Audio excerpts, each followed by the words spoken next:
This episode of the Race F1 podcast is sponsored by ZBiotics. ZBiotics is an absolute game changer because if, like me, you're in your mid-40s, having a night out with a few drinks can leave you feeling considerably worse the next day, and you can't bounce back the way you did when you were in your 20s. But with ZBiotics, you don't have to make that choice between having a great night or a great next day. There's a surefire way to wake up feeling fresh after a night of drinking. It's with pre-alcohol. ZBiotics Pre-Alcohol Probiotic Drink is the world's first genetically engineered probiotic. It was invented by PhD scientists to tackle rough mornings after drinking. And in the words of Jennifer Aniston, here's the science bit. When you drink, alcohol gets converted into a toxic byproduct in the gut. And it's this byproduct, not dehydration, that's to blame for your rough next day. Pre-alcohol produces an enzyme to break this byproduct down. So, just remember to make ZBiotics your first drink of the night, drink responsibly, and you'll feel your best tomorrow. Try it for yourself, and you will believe the hype. Go to zbiotics.com/race to learn more and get 15% off your first order when you use RACE at the checkout. ZBiotics is backed with a 100% money-back guarantee, so if you're unsatisfied for any reason, they'll refund your money, no questions asked. That's the letter Z, or Z, if like me you're in the UK, biotics.com/race and the code RACE at checkout for 15% off. One last time, zbiotics.com/race. As you've probably heard by now, we've teamed up with BetMGM this season. We'll be using BetMGM lines to make all of our picks, and we'll have special offers for our listeners each week. If you haven't signed up for BetMGM yet, use bonus code The Athletic, and you'll get a 1-year subscription to The Athletic, plus up to a $1,500 first bet offer on your first wager with BetMGM. Here's how it works. Download the BetMGM app and sign up using bonus code The Athletic. Make your first deposit of at least $10. Place your first bet on any game and claim your voucher for a 1-year subscription to The Athletic. See BetMGM.com for terms. U.S. promotional offers not available in D.C., Mississippi, New York, Nevada, Ontario, or Puerto Rico. Gambling problem? Call 1-800-GAMBLER. Available in the U.S. Call 877-8-HOPE-NY or text HOPE-NY 467-369 in New York. Call 1-800-NEXT-STEP in Arizona. 1-800-327-5050 in Massachusetts. 1-800-BETS-OFF in Iowa. 1-800-270-7117 for confidential help in Michigan. 1-800-981-0023 in Puerto Rico. First bet offer for new customers only in partnership with Kansas Crossing Casino and Hotel. Don't forget, if you haven't signed up for BetMGM yet, use bonus code The Athletic, and you'll get a 1-year subscription to The Athletic, plus up to a $1,500 first bet offer on your first wager. Rise as Rook, Dragon Age's newest hero. Be who you want to be and play how you want to play. As you fight back against the gods and lead your team of 7 companions, each with their own rich story. Together, you will become the Veil Guard. Dragon Age, the Veil Guard, is available on October 31st on PS5, Xbox Series, and PC. Rated M for mature. The Athletic.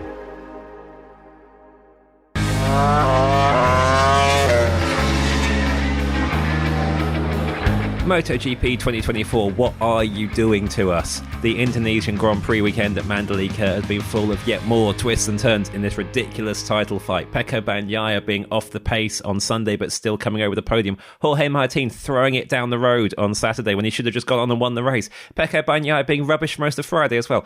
This title battle is impossible to predict, but it's giving us a lot to talk about on the Race MotoGP podcast. I'm Matt Beer, with me are Simon Patterson and Val Khorounzhiy. We're going to try to make sense of a lot of different things in this episode, from tyre pressure non-penalties, a little tale involving a wheelie bin might crop up, to the form of Yamaha, and most of all, what was going on at the front of the field this weekend. As ever, we have a lot of questions from the Race Members Club. If you join us on there, we'll tell you more about that later. You can chuck questions at us for these post-race podcasts, and the big theme of this one was a kind of collective mystified face at the antics of Bagnaia and Martin across the weekend. So before I throw to Val and Simon for their thoughts, I'm just going to give you a selection of what the members are saying about these two. So Eric Yip reckoned that Martin's Grand Prix win showed his mental strength, but said Pecco for 2 races now he's struggling pretty bad early in the races, and then he finds pace mid-race, but it's too late. Me says, what on earth was Bagnaia's pace? I'm not saying he didn't deserve that podium, but he didn't really show much fighting spirit for someone in the middle of a championship fight. Oscar Robledo agrees about Martin's mental strength, but also says, do Pecco Bagnaia and Jorge Martin actually want to win the title? They're both finding ways of proving not to, joined today by Nia Bastianini, who also threw it down the road in a race that we thought he was going to charge through and win. So, and Joshua Milton, this is a nice one as well, saying, is it too simple to suggest that rather than Martin or Bagnaia being more or less crash prone than the other, they're just the same? So there's a few more positive takes on that I'll throw in later as well. But generally, we've had the same in our work chat a little bit this weekend. Val, there was a moment during the sprint race, about a second after Martin crashed out of the lead, when you were speculating on who you might put first in your rider ranking at the end of the year and suggesting it might be nobody. So I'll let you follow up on that point. Yeah. Does this feel like a championship they're both trying quite hard to lose? I mean, yes and no. It's I was slightly over emotional in that moment. I think I think the exact quote was, "I'm going to make up a rider to put into first place instead of these two." And I also think some swearing was involved, which we've quite rightly decided not to air. Yeah. Look, we have to remember that first of all, there's 40 races in a season. If you look, in isolation at their crash rates, their retirement rates, they're not like horrific.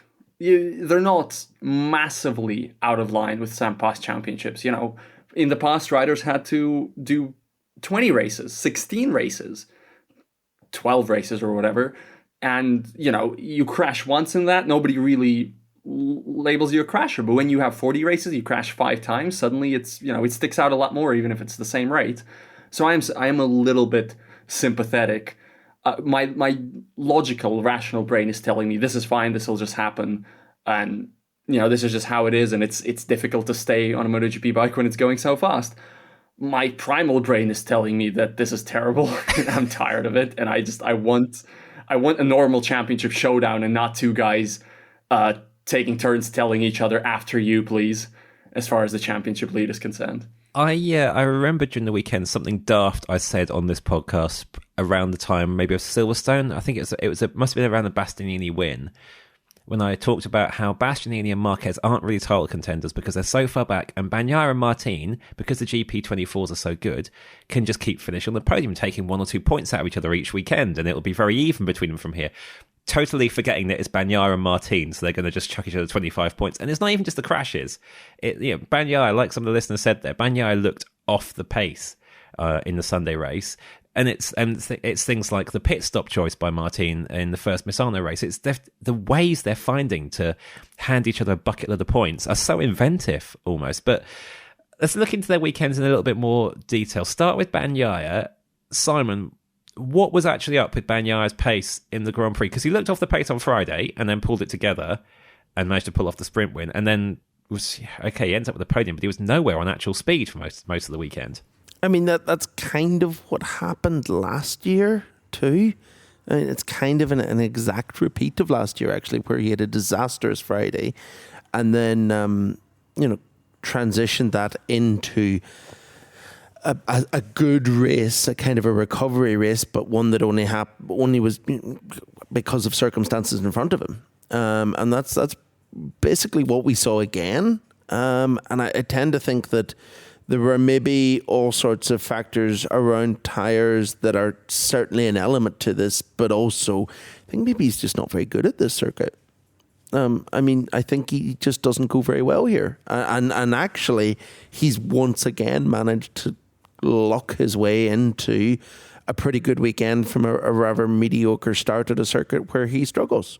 And we don't really talk about I don't think we've ever really talked about circuits where he struggles before, because it's never really been a factor. But yeah, not everything is down to tires or down to the bike, and sometimes a rider just isn't that comfortable to track, and he certainly has never said that.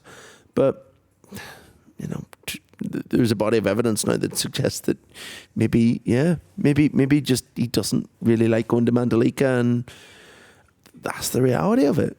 Yeah, I don't think it was like slow. I mean, some of the commentators make it sound like he was sort of slow, but you look at the fastest laps of the race. His is 3,000ths off Nia Bastianini's fastest lap, which was the fastest lap of the race.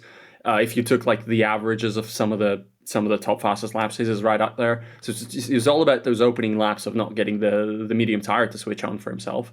And then once the race settled in, he was basically as quick as he needed to be. Yeah, he was clearly like a step or half a step behind Jorge Martin all weekend in terms of the ultimate performance, which is why, honestly, I think coming out of this weekend, 21 points clear instead of 24 is a real bummer for Martin. He should have, this should have been 30 coming out of this weekend. He had Bagnaia on the ropes, relatively speaking. But again, this is the sort of championship where both of these guys are every time quick enough to finish first, second, or third every time. And then, okay, or fourth maybe today, Bagnaia, if Bastianini stays on the bike, fine, whatever. But those point swings are not as big as the point swings that happen when they drop it into the gravel. I mean, Jorge Martin is your Indonesian Grand Prix winner, but he lost points this weekend that he should not have lost, as weird as that is.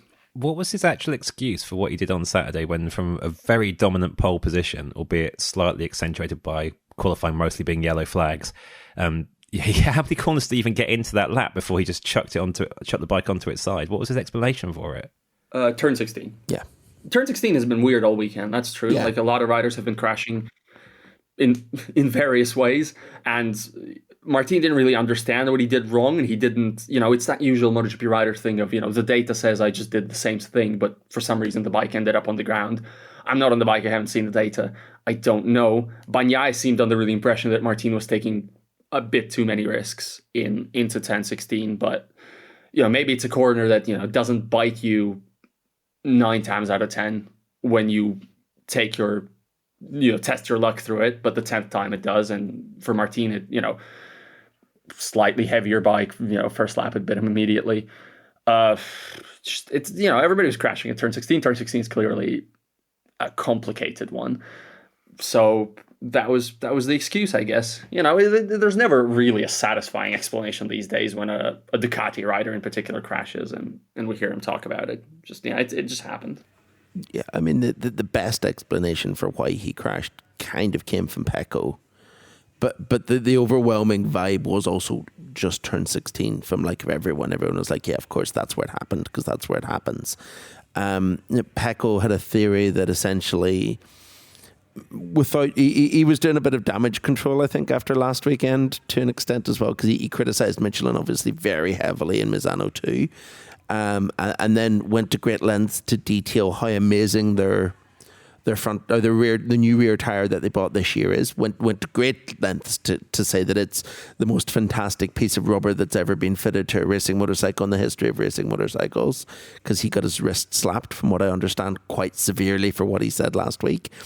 But then said that essentially because the rear tire is so good and because the GP24 is so in tune with it, which is the general consensus across the entire grid, that reason that they're so good is because no one else has been able to make the new rear work as well as Ducati have with the GP24 in particular, that it kind of pushes the front and exacerbates all those problems that they already have with the front tire and overloads it to the extent that that it makes them a bit prone to tucking it now and then.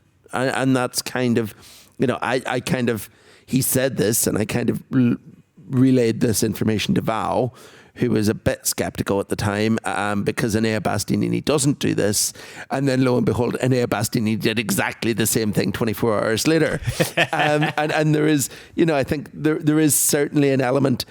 Pecco's theory is clearly something he's been thinking about. I'd imagine he spent a 16-hour flight from Italy to Indonesia thinking about it in great length and concluded that this is what it is. And yeah, I think that there is something to that they're more prone to this specific type, or at least as prone as everyone else to this specific type of crash, even though they're amazing at everything else. Martin, for what it's worth, didn't agree particularly, but Martin has obviously spent considerably less time thinking about it, because I think Martin tends to spend less time thinking about these things. And I'm not saying that he's not he's just less of an intellectual about these things than Pecco is. And yeah, I mean, it kind of played out over the weekend that, And there is an element to it that we see everyone else do all sorts of crashes, but we really do only see the GP24 do one specific type of crash now, and it's this one. You remember last year when Pecco basically said, I'm paraphrasing here, the Ducati is so perfect now, it's so good. It invites you to make mistakes. It doesn't really give you a lot of feedback. It is so good that you crash it. Yeah. I mean, I think we're still in that sort of framework. That's kind of still what is happening with those guys. But I also did love being accountability bombed by Simon with the Bastianini thing, because honestly, when he went down, my first thought was, I've spent so long thinking and talking about how he doesn't hit the deck, how the one thing he has going for him in this title fight, he stays on. And of course, immediately proved me wrong. That's MotoGP punditry for you. I can't remember, when was his last solo crash in a race? It does seem really... Might have been Jerez, really unusual. Jerez sprint when everybody was going down, maybe. Yeah, when everyone crashed. I don't think that counts. Crashed. If you crashed in that one, it's just, Yeah, but that was a bit exceptional circumstances, wasn't it? Because everyone decided to fall off that day. Yeah. Apart from Danny Pedrosa. Bless him. So, theory-wise, across the stuff we just discussed, Jorge Martin saying, I did the same as the previous laps. Jorge, that doesn't count if it's the first lap of a race, my friend, and you've had a number of sessions in between, and it's much later in the day, and your bike's full of fuel. Try something different on that one. Pecco thinking it through and going, I've been told off by Michelin. I'll just limit my criticisms to one of their tyres. I'll just say, if I keep saying the rear is fantastic, I can get away with saying anything about the front, that's fine. But also Val's theory that Bastianini was going to stomp through and win this race, he was very confident. He kept saying in our work chat, I've seen this movie before when Bastianini was like 4th, 5th, 5 or so seconds off the lead, but starting to put in fastest laps. But I agree, Val, it was to me as well, it's like obviously this will end with Bastianini coming through the field. It's a tyre critical weekend. There is only one way this will end. The question mark was more whether Martin was going to turn in on him or not after Misano 2 when they ended up on the same piece of track, but we did never get to see that. And this theory that Pecco's theory last year, I'd forgotten that. You mentioned it, Val, but at this point that the Ducati's so good that when it just goes and you don't know it's coming is certainly an interesting one. We did have quite a few questions about the crashes generally this weekend because we had Martin on lap 1 and Bastianini when charging through the field next day. But also, as Angelina put it, was this a record in terms of crashes? It sure seemed like it. Val, you did quickly check when we last had this few finishes because we only had 12. Yeah, I mean, I didn't maybe check correctly. I didn't check for the number of crashes in the race so much. I'm pretty sure we've had races with more crashes, with more like individual crashes. Some wet nonsense when riders just remount and then poodle around and finish. Skew it, don't they? Yeah. Like that, the Misano race that Bradley Smith and Redding were in the podium. Oh, there you go. Yeah. Or the pole podium, the first KTM podium that was post-crash. Yeah. But what I can say is that this is the first time we've had fewer than 13 finishers since 2011, when the grid was considerably less. Yeah, I've just realised. I think that the one that you called out, Val, was Valencia 2011. Yes, as the last one, which obviously because it was the last race of that season. Yeah, but that race was even. We even had less starters than usual. Yeah, because we were still dealing with, unfortunately, the tragic aftermath of Sepang. Yeah, just before. I tried not to mention that, but also I think earlier. No. Yeah. But it's the reality. It's the reality. There was less bikes in the grid. Because like Colin Edwards was injured and there was a wild card replacing him, and it was a very unusual race, that one. Yeah, and so this one didn't feel that way. Like you're watching it and you're like, okay, high attrition, people dropping out, but it doesn't feel like calamitous. It doesn't feel super weird. But when you have four riders exit in one corner, then. Part of it was that 4 riders went down in one corner. Part of it is that we're once again back in the traditional MotoGP routine of things break on flyaways. Yeah. And weird stuff that doesn't happen in Europe happens, like Augusto Fernandez's chain jumping off the sprocket. Yeah. And like that is so weird that I clarified with him in his debrief, like it didn't break, and he was like, no, it jumped off the sprocket. Because chains break. That is a thing that happens occasionally. Can't remember the last time a MotoGP bike's chain came off the sprocket. That's really odd. And obviously, Miguel Oliveira didn't start the race because he had a mechanical problem, a technical fault with the software in his ride-out device or his traction control earlier in the weekend. Brad Binder spent most of Friday dealing with mechanical niggles. There was a lot of weird stuff went on this weekend as well, and I think that both contributed because it also meant that some people that shouldn't have been where they were in the grid were. And that probably messed things up a bit. It was just odd. It was an odd race, but it wasn't. You don't look at it and say, "Oh, well, obviously everyone DNF'd because of this, yeah, or because it was raining, or because it was just odd."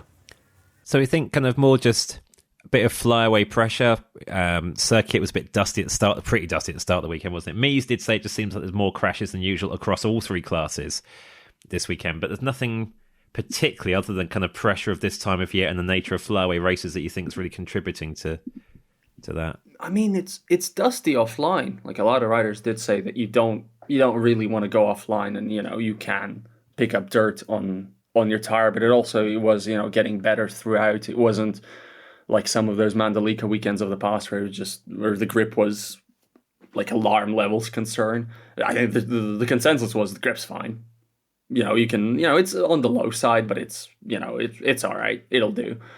Wasn't really, it's not a track thing. I think the track factor here is that nobody comes wildcarding here. That's part of the track factor.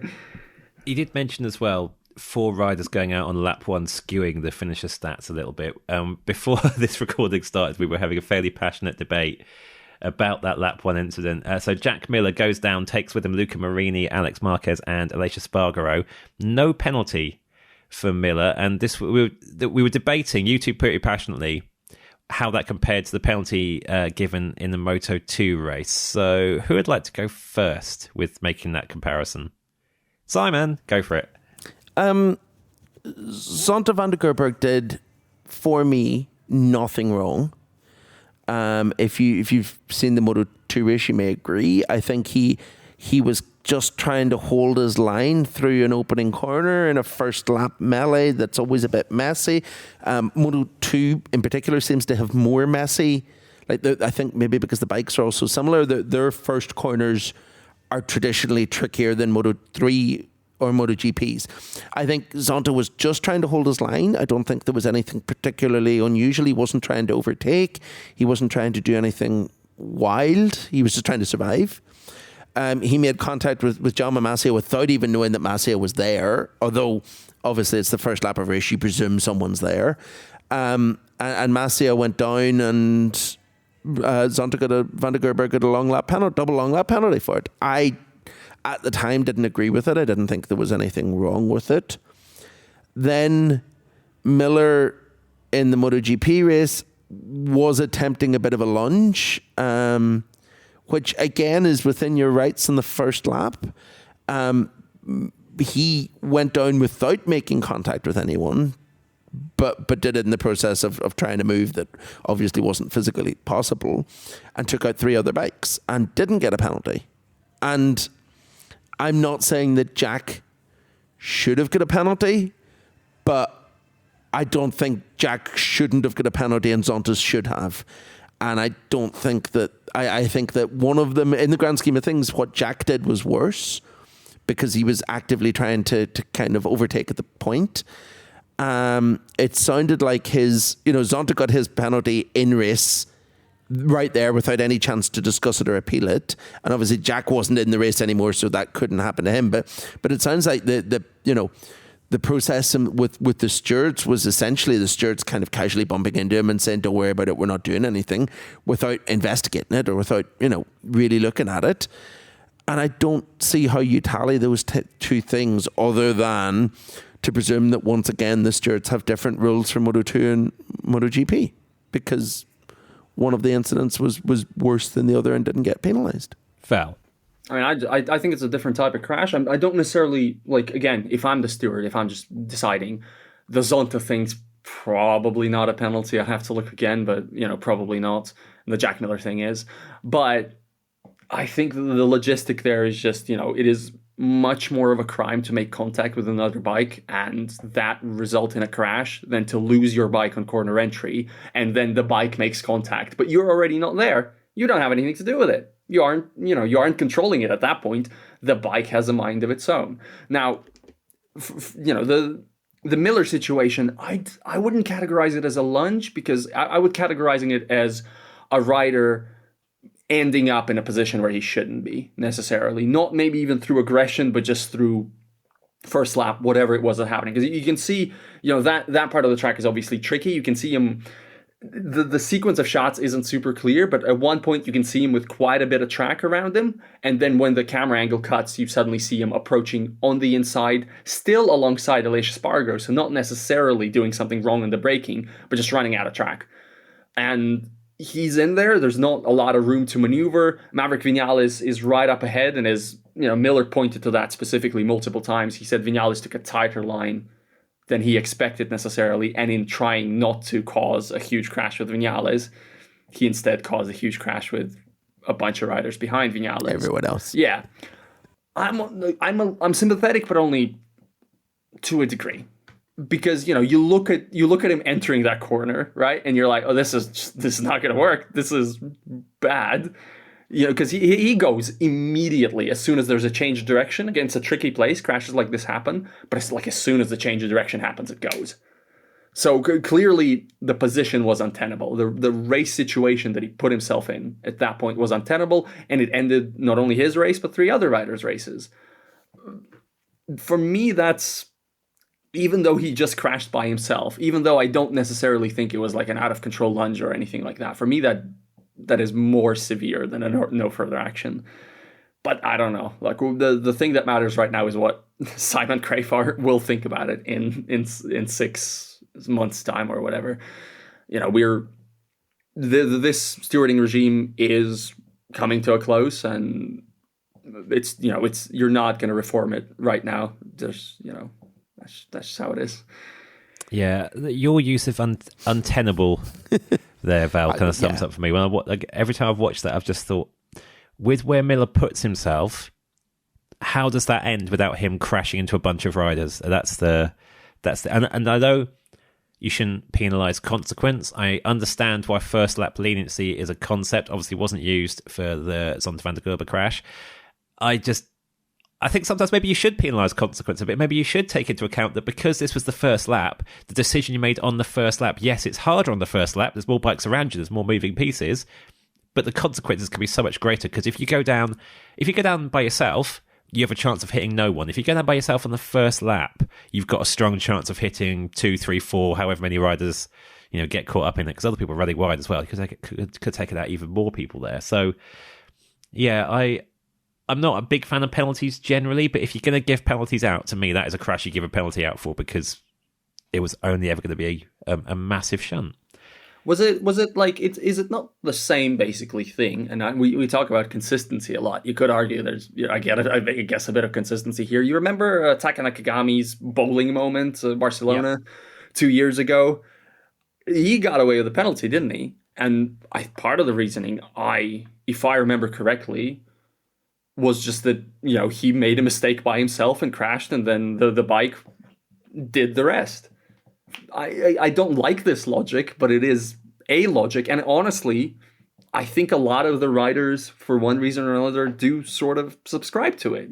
Contact is punishable, but a crash by yourself that just takes out 50 riders on the outside line, that's all right.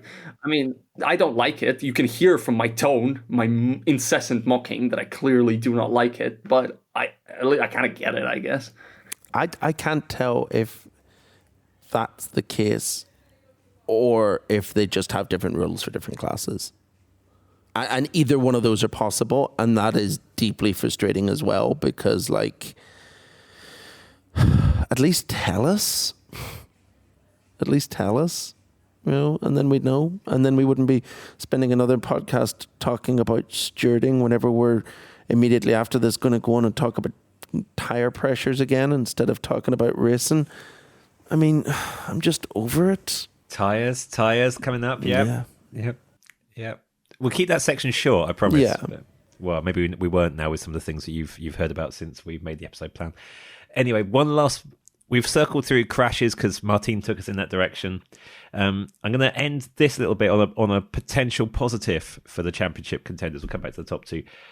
Johnny W says, Pecco and Martin have been trading lap record pace all year against one another, and people call them bottlers when they crash. They are setting these lap times because they are over the edge, on the edge or over the limit all the time. The crash is a part of the game, not bottling. I respect both massively, although I'd rather Pecco wins.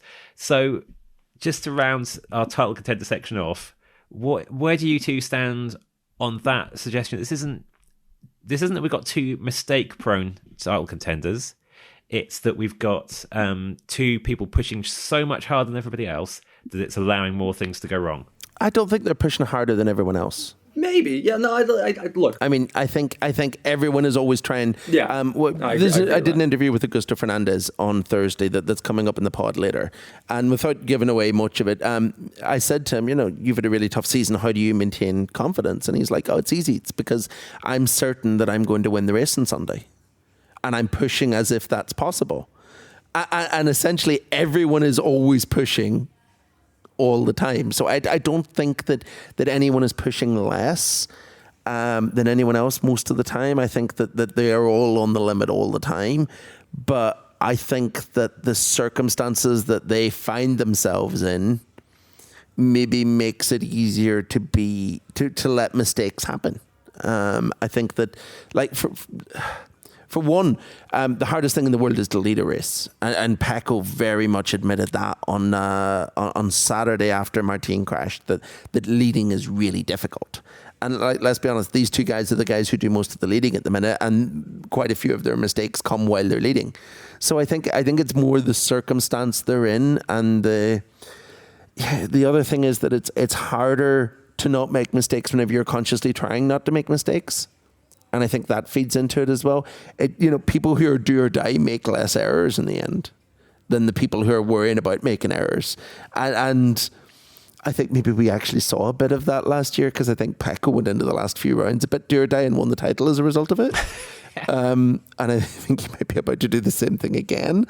And I think maybe that's the concept of him handling pressure better is actually the fact that he's better at not being under pressure to begin with, rather than but yeah, I think that it's more the circumstance they're in than their own character, or that they're riding differently from anyone else. Yeah, no, I completely agree, and I don't think they're pushing harder than everybody else.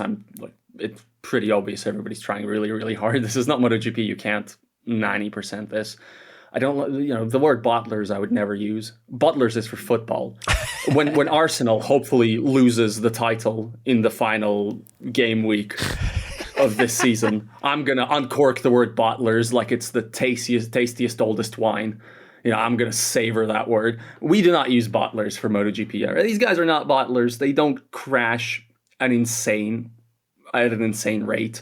They're, they bring home the points. One of them too is going to win the championship because they are not bottlers. It's simple as that. It is just hard to get rid of that frustrating undercurrent as sort of, I don't know, even like maybe your strategy brain goes, okay, but if one of you two just went at 98%, then maybe you win, because ultimately whoever crashes the least will win this title. I firmly believe that. And you would think that the answer then is to ensure you don't crash. Do everything that you do, ensure you don't crash. But you have to push to make the other guy crash. It's not that simple. It's not just about, finishing at 95%. You have to pose enough of a threat to where the other guy can't go at 96% and beat you. It's not easy. I do not want to... I don't want to be a hot take merchant. I don't want to be besmirching what is ultimately a pretty good title fight. But there is, it is a little bit difficult sometimes to distance yourself from that understanding that heaps of points are being left on the table, and that feeling that if one of those two guys just suddenly realized the simple truth, don't crash and you win. It's not that simple, but it feels that simple sometimes, And this is why, listeners, when we do our top 10 rider ranking podcast at the end of the year, Val's number one pick is going to be Lorenzo Savadori. Well, he also crashes sometimes, to be fair. Sorry, Laurie, it's true. I've seen you hit the deck. I think it's actually most likely to be Danny Pedrosa at this point, based on the podiums versus crashes, statistic. Thursday Night Football is on, and it's only on Prime Video. Wide open. This week, it's an NFC South clash as the Tampa Bay Buccaneers take on the Atlanta Falcons. Heck of a throw. Coverage begins at 7 p.m. Eastern with TNF Tonight, presented by Verizon. Not a Prime member? Sign up for a 30-day free trial to stream the game. It's the Buccaneers and Falcons Thursday at 7, only on Prime Video. Restrictions apply. See Amazon.com/Amazon Prime for details. You know we love talking stats here at The Athletic. Here's one that's super simple to remember. Discover automatically doubles the cash back you've earned on your credit card at the end of your first year with Cash Back Match. That means with Discover, you could turn $150 cash back to $300. That's right, you could put it towards some memorabilia you've had your eye on or treat yourself to a premium sports network. You earn and Discover doubles. See terms at discover.com/credit card. Rise as Rook, Dragon Age's newest hero. Be who you want to be and play how you want to play. As you fight back against the gods and lead your team of 7 companions, each with their own rich story. Together, you will become the Veil Guard. Dragon Age, the Veil Guard, is available on October 31st on PS5, Xbox Series, and PC. Rated M for mature.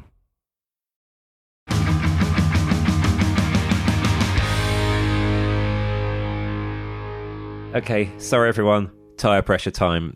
Right, okay, complicated one this weekend. We had lots of questions about this that were made redundant basically as soon as the outcome came out, but essentially Angelina was wondering why it was taking so long. Oscar Robledo was wondering why tyre pressure transgressions are seen as more serious than barging a competitor off the track in an overtaking move when it comes to penalties given. Paul McClenaghan was saying it's a farce for a podium, saying there's a tyre pressure infraction coming and then letting Pedro Acosta go on the podium. Why do they humiliate riders like this? In the end, he did keep the podium.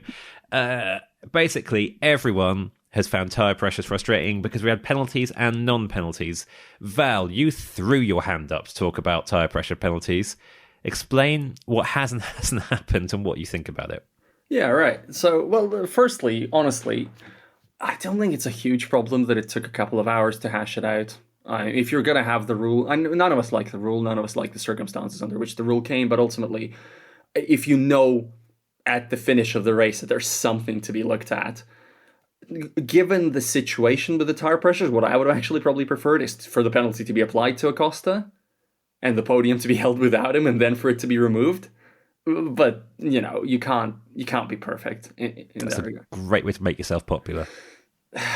Yeah, but look, he was so unhappy through the podium and through Parc Fermé. Like, he just, face full of thunder. I can see that. Just clearly didn't enjoy a single moment of that. Just looked like he didn't want to be there. Made the whole thing look bad. Whereas if it was Franco Morbidelli just losing third after the fact, it would have been, I think, a lot less of a dour situation and mood around it.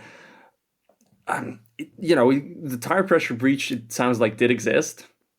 I mean, Pedro Acosta was let off on the mitigation of there being damage or whatever or something with the wheel rim. His tyre pressures, the technical director, MotoGP technical director, Danny Aldridge, tested his tyre pressures were measured at the start of the race. They were fine.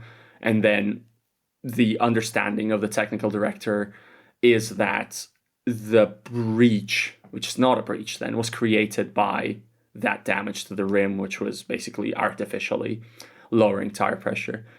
I think you will note that in many, or at least in my experience, in many championships of this level, that would not be enough. Sometimes, just because something external caused the technical infringement, the car/bike were still illegal. I've looked at the article of the technical regulations they cited, and I have to say it does not mention mitigation, but it does it is worded in a way to where the technical director does ultimately have judge, jury, and executioner authority on deciding whether this is a penalizable offense or not. it's good that he kept the podium, and if it wasn't them playing around with tire pressures but a legitimate wheel rim situation, and that's what it sounds like, then obviously it's good that he kept the podium. But at the same time, should MotoGP teams potentially now design specifically faulty wheel rims that just bleed out a little bit of tire pressure? Because running a low tire pressure is such a huge advantage. Sure, there's gonna be like a failure or two, but whatever, who cares? In a 20-win season, 2 DNFs through failures. I don't know. It's a complicated topic. It's a surprisingly complicated situation. I don't think it is. Go on. I don't think it is at all because of the way that other MotoGP rules work. In the Moto2 race, Izan Guevara was disqualified because he was 1.2 kilos under the weight. Say you go into the last corner and the guy behind you runs into you and rips the seat unit off your bike, and you still finish the race, cross the line, go to Parc Fermé, and they weigh your bike and it's under the minimum weight because it's missing a seat unit, you're disqualified. There's no mitigating circumstances because you're under the weight limit. Why should this rule be any different? I mean, they've just created the clause of mitigating circumstances, and it feels like they did that because they didn't want to change the podium after the fact. That is what this feels like. And you can't just make shit up. You can't just change the rules to fit the circumstances. You can't just leave loopholes like this open. How do we know now how do we know that other people haven't had similar issues in the past and have lost races because of tire pressure, but haven't thought to think, oh, maybe we had a slow puncture? I mean, we've seen people damage rims and get slow punctures before in MotoGP by hitting curbs. In race, and Bastianini at Austria last year, I think, retired from the race because of it. I just find the whole thing 21, I think, or 22. Was it that long ago? Sorry. Man, they all merged into one. I think it was anyway, 22. Yeah, it was. It was. You're right. It was on a satellite bike. The whole thing just feels deeply unserious. And someone let slip to me after the race that the it's the perfect visual metaphor for how chaotic those whole circumstances. They tested their theory that he had a slow puncture by filling a wheelie bin full of water and putting the wheel into it. Like, just a group of MotoGP technical experts clustered around a wheelie bin looking for bubbles is just ridiculous. Val, you said, Val, that you were okay with it taking 2 hours. I'm not at all. Because what happens if Pecco Bagnaia and Jorge Martin go into the last race separated by 4 points, and one of them finishes it and the other finishes second, and then the winner gets tire pressure on investigation, and we spend 2.5 hours sitting around waiting to find out who won the championship? What does that do for the credibility of the sport? Because they had to fill a wheelie bin with water again. I mean, like literally, that is the stat. Like, I know it sounds like I'm joking when I say this, but it's so frustrating. Like, how much of the 2.5 hours of us waiting to find out the podium of the race was because they were waiting in a wheelie bin to fill with water? Like, that's the level of idiocy that this situation has put us in. And I find it is club racing stuff. But I think you're kind of contradicting your own outlook on certain things by saying that. Because aren't we also the people who want like proper post-race hearings about incidents with both sides heard, with a certain legal standard being applied to? I mean, that stuff takes time. Aren't we sometimes happy to have incidents hashed out post-race? Yeah. I mean, no, totally. I agree, and I am aware that I probably sound like a hypocrite, but that is because I think that this entire rule is ludicrous and should be scrapped, and the only reason it isn't is because we built a front tire that's incapable. You want to solve this problem? Ban ride height devices tomorrow. There we go. Issue solved for Valencia. Yeah, I am probably being a bit of a hypocrite, but it's because I'm so incredibly frustrated by it. And a large part of that is because we're once again talking about tires on a podcast. I want to talk about who won the race. For me, though, you've hit the nail on the head with the element of what if this happens at a title decider. This is the thing we've been dreading since this rule has been such a big factor in MotoGP.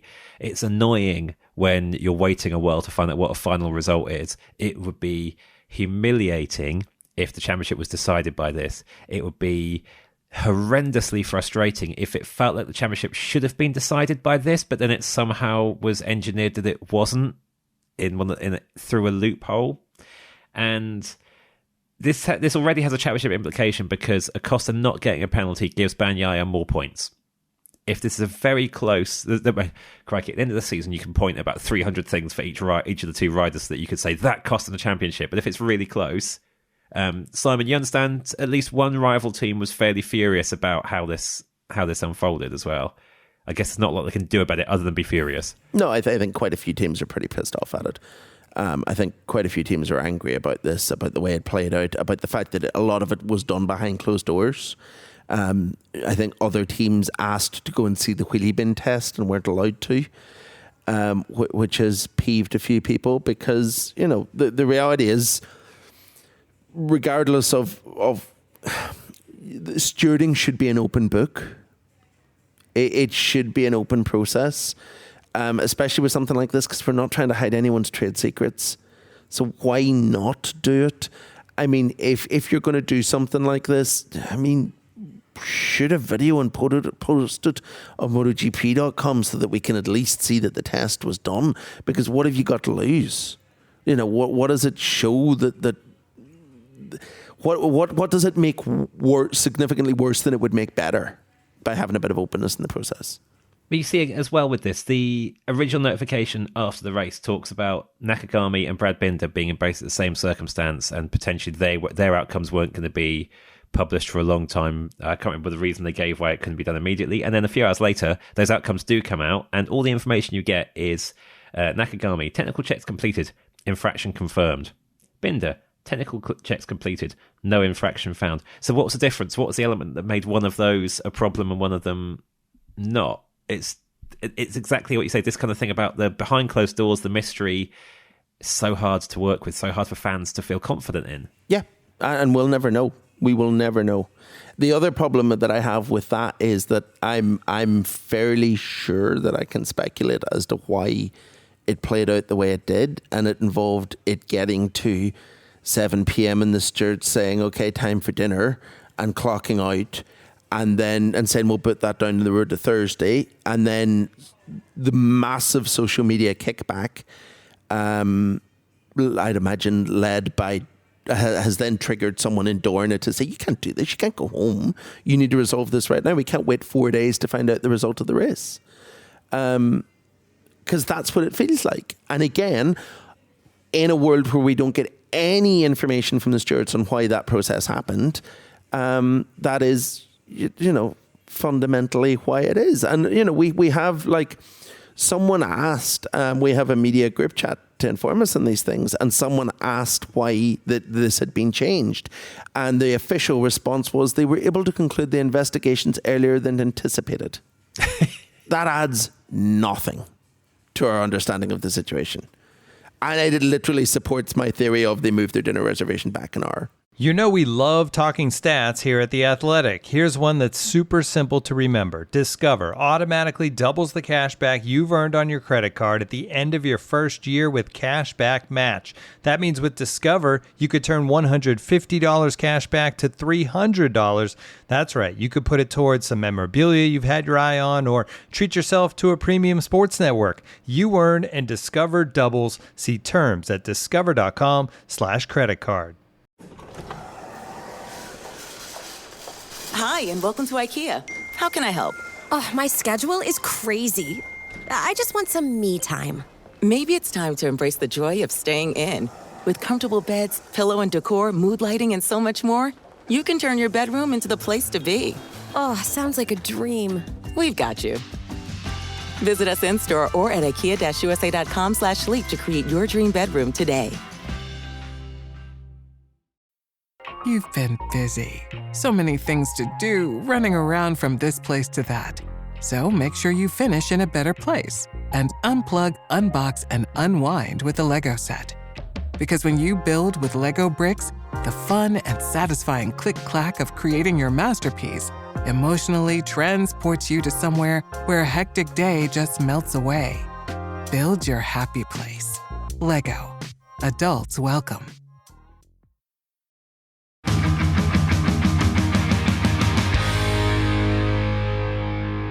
Let's move away from tyres. We're done with that. Let's get on to rattling through another barrel of your questions. And before that, though, I just got to shout about the Race Members Club, because I do a lot in these episodes, and for good reason.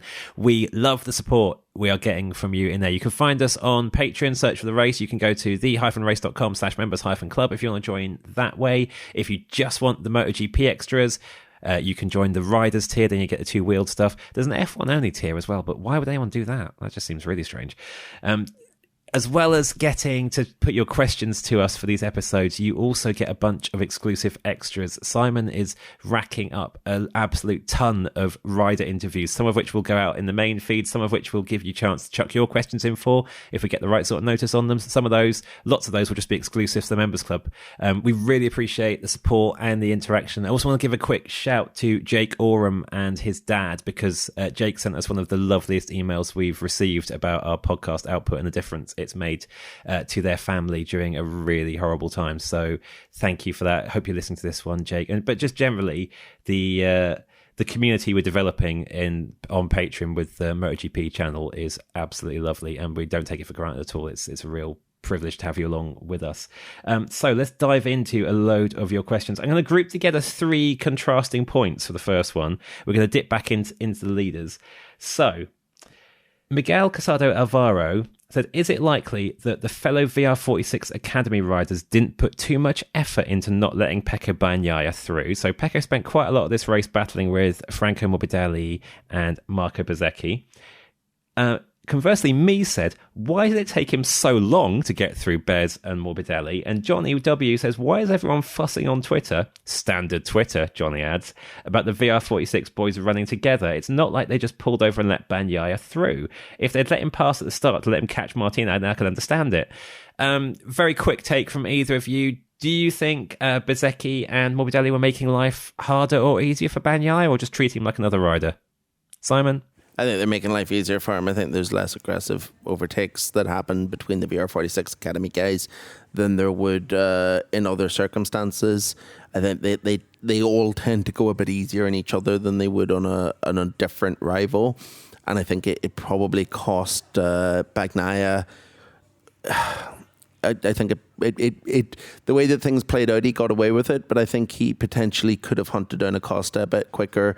And maybe fought for second if he'd been able to get past Morbidelli in particular earlier in the race. However, I think the flip side of that is that if it comes to a title decider in Valencia and he needs to get past them, they will not get in his way and maybe not make it very obvious, but they will not get in his way. Do you remember that race, that Valencia 2015 race where Rossi started at the back of the grid and needed to win it, basically. Yep.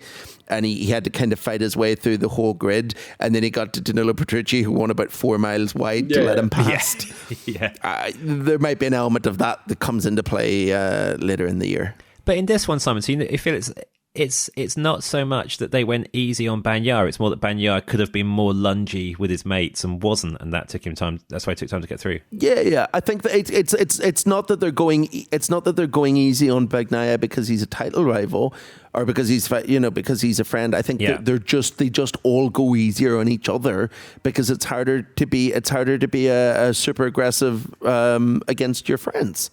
I can't ever see a world where any VR46 rider pulls a Bastianini on Martin move against any other VR46 rider. Same. I'm in the same boat. I just don't see that ever happening among them because it is literally because they're mates. But Bezzecchi's best mate in the whole world is Pecco Bagnaia.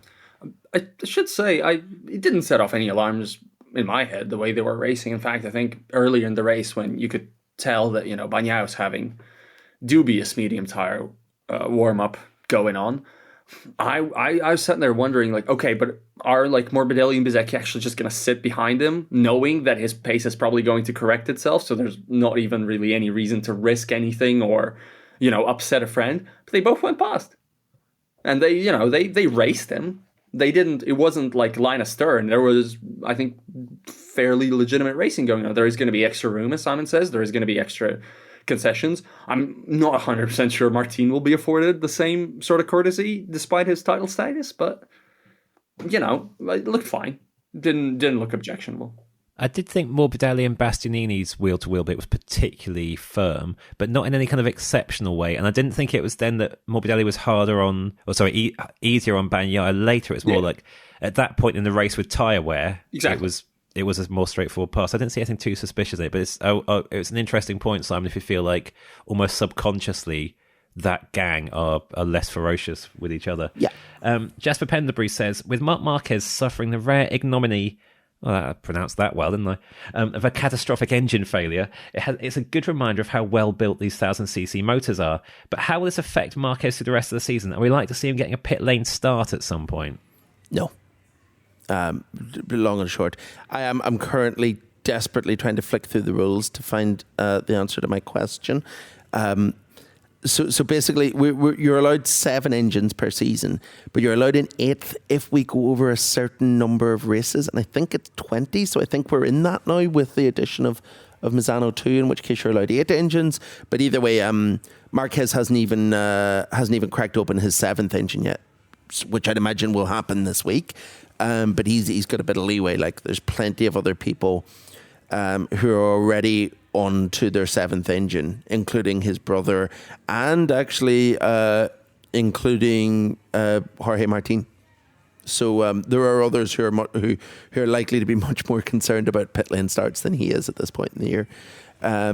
The worst by far actually is the 2 Hondas, because they have 2 different types of engines. They have the engine.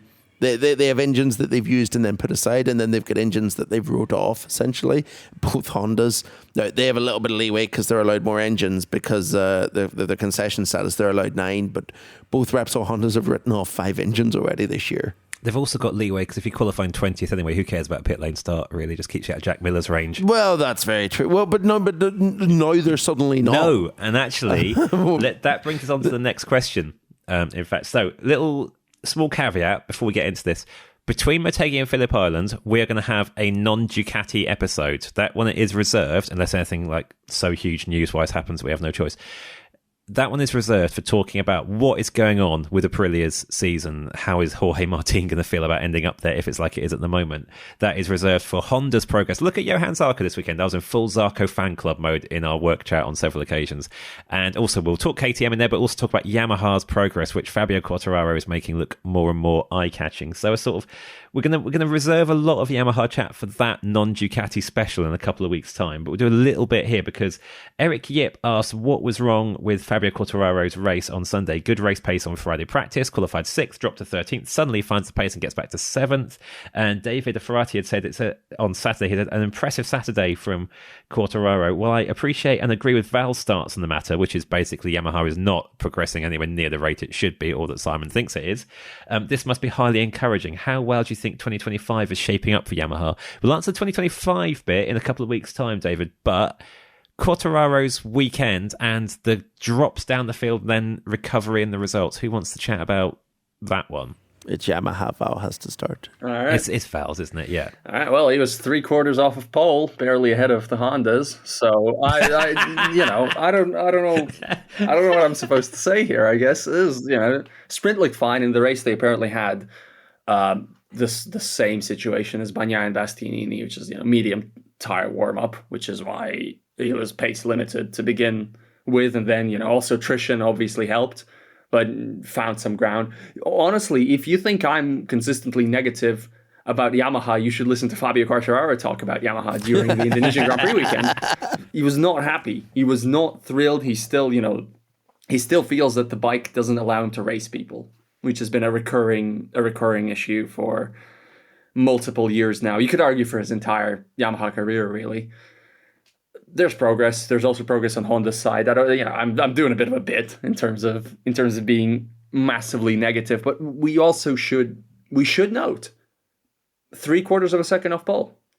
It's a lot of lap time. It's a 90-second lap. It's not, there's still a ways to go, and I'm 25 will be better, but is there enough time for it to be better enough for it all to matter is the question in my head. Yeah, I don't know if we can judge a lot on that qualifying session in terms of pace gaps or anything, given that it was like Martin gets an amazing lap in at the start, then it's like yellow flag madness, and Zarco and Quartararo sort of get laps in. Bagnaia and Bastianini do laps that feel like they're a kind of let's get a lap in quickly before someone else shunts, rather than let's throw everything out there. But to be fair, he was 2/10 off in Friday practice. Yeah, it's good on Friday. It's quite good, although.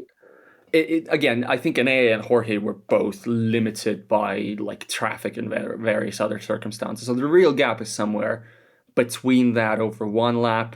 You got to look at Alex Rins this weekend, who is fit-ish at this point, but just nothing went well, nothing worked. But you're right. Yeah. I mean, fair enough. The point about the Q2 being weird is absolutely a worthwhile one. We'll summarise that as getting better but still rubbish. Damon Needham says, I saw reports that Martin has been running a new Aero package and Bagnaia has chosen not to. Is this correct? And could that have contributed to the difference in the last 2 weekends? Who wants that one? Val? Yeah, this is correct. It's a new, some ground effect stuff, a new fairing basically, and maybe something else. But Martin's running it, Bastianini's running it, Bagnaia is not running it. It's primarily for the high speed corners, Bagnaia says, and it presumably gives a bit more stability, but Bagnaia doesn't love the loss of feedback that it transfers. I mean, they would not, Martin Bastianini would not be running it if they didn't feel it's giving him something, and I wouldn't be totally surprised if Bagnaia doesn't go back right now and, it has a look and just, maybe I should try this again, see if there's something I'm missing here. But it's not. I think, as Simon said earlier in the episode, I concur completely. Martin's just better here. I think that's your explanation. And at Misano, Bagnaia just didn't execute. Hayes says, what do you make of the rumours that Akio is set to replace Francesco Giudotti as team manager at KTM and that Dani Pedrosa is supposedly transitioning to a more managerial role? Do you think those are good moves and will get KTM back on track? Now, the first part of this is actually official now. Since Hayes asked that question, Giudotti's exit from that role has been announced. What happens next hasn't been announced. So, Simon, you can lead on this. We'll talk about KTM in more detail in another episode, but I think as is breaking news, we should go for this a little bit today. When Giudotti took on that role, you were very positive about what he would bring to that team in terms of character, attitude, and the atmosphere he'd be able to create. He hasn't been there that long. It hasn't been a particularly successful overall time. What do you make of his exit before we think about who might replace him? I think that he's just the latest victim to have been fed through the KTM meat grinder. I think they have unrealistic standards. I think that I haven't heard anybody pinpoint Guidotti as being the reason that the team isn't performing. I mean, this is the team that managed to keep Pedro Acosta despite, a reasonable effort from other manufacturers to poach him onto a bike that's not as good as his rivals. That should be the crowning achievement of Guidotti's time at KTM. And I think it's a typical KTM decision of let's sack the wrong person to fix the problem that they didn't cause. Because the problem is the bike, right? The problem is there is no problem with the KTM team. It's not like if this was Aprilia where the bike is breaking down every weekend, then maybe you would see why you'd sack the team manager. And Trackhouse have done that because they're not renewing Wilco Zeelenberg's contract. But that's not the problem here. The problem is that they've not built a bike that's good enough. And that's not Guidotti's role. He doesn't work in Austria. He doesn't build a bike. He's not an engineer. So why sack him? So on that note then, if Akio is brought in as the replacement and Dani Pedrosa gets a role, I mean, Akio, his junior team, he's a logical move insofar as he's kind of part of the family. His junior team is Red Bull backed. It's run KTMs. He's also a very obviously extremely successful team manager. His junior team across Moto2, Moto3 has racked up so much success for so long. It seems weird he's not in MotoGP in some way already. But do you think that whoever you put in place, short of making engineering changes, it's not going to make a difference to KTM actually delivering on this potential that it's got? I think it's going to make a difference in that it's going to damage their feeder program by whenever they eventually sack Akio for not making the same improvements that Francesco Guidotti couldn't make. I think Because then what happens? Then what happens to their Moto2 and Moto3 programs, which are insanely competitive, successful without Bagnaia involved in them? I don't believe he's the solution, for the same reason that I don't believe that Ducati is the problem. I don't think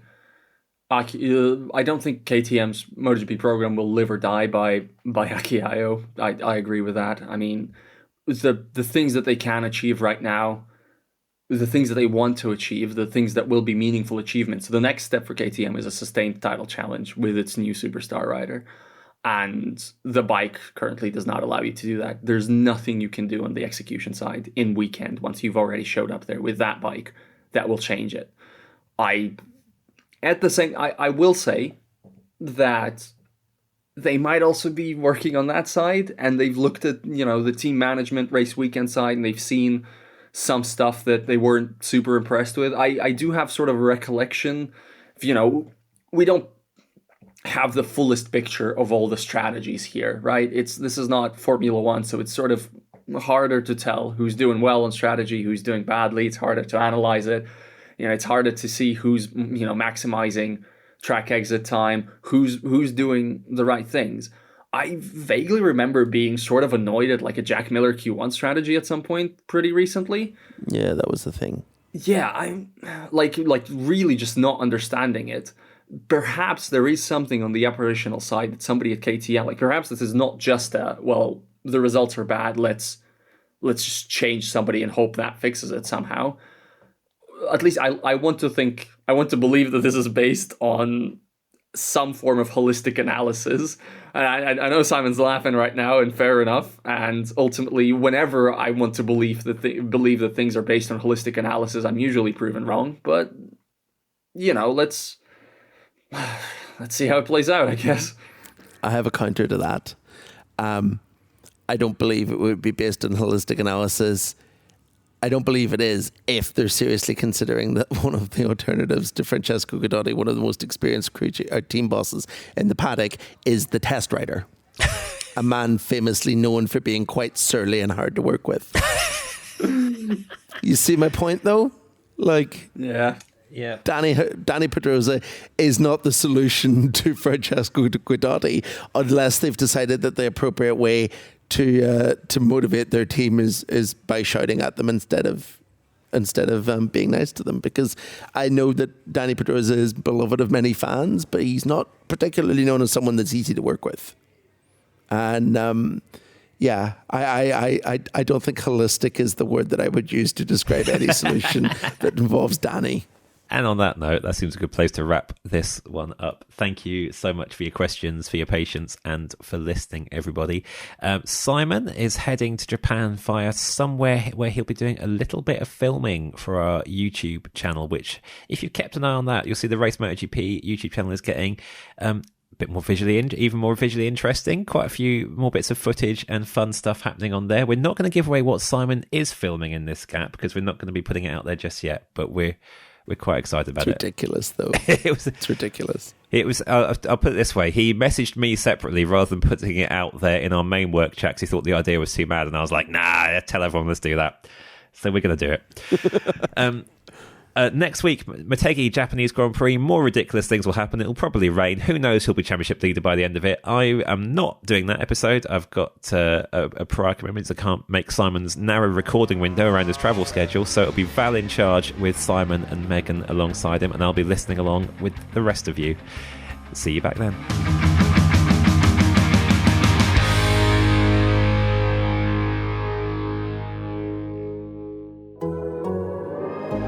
The Athletic.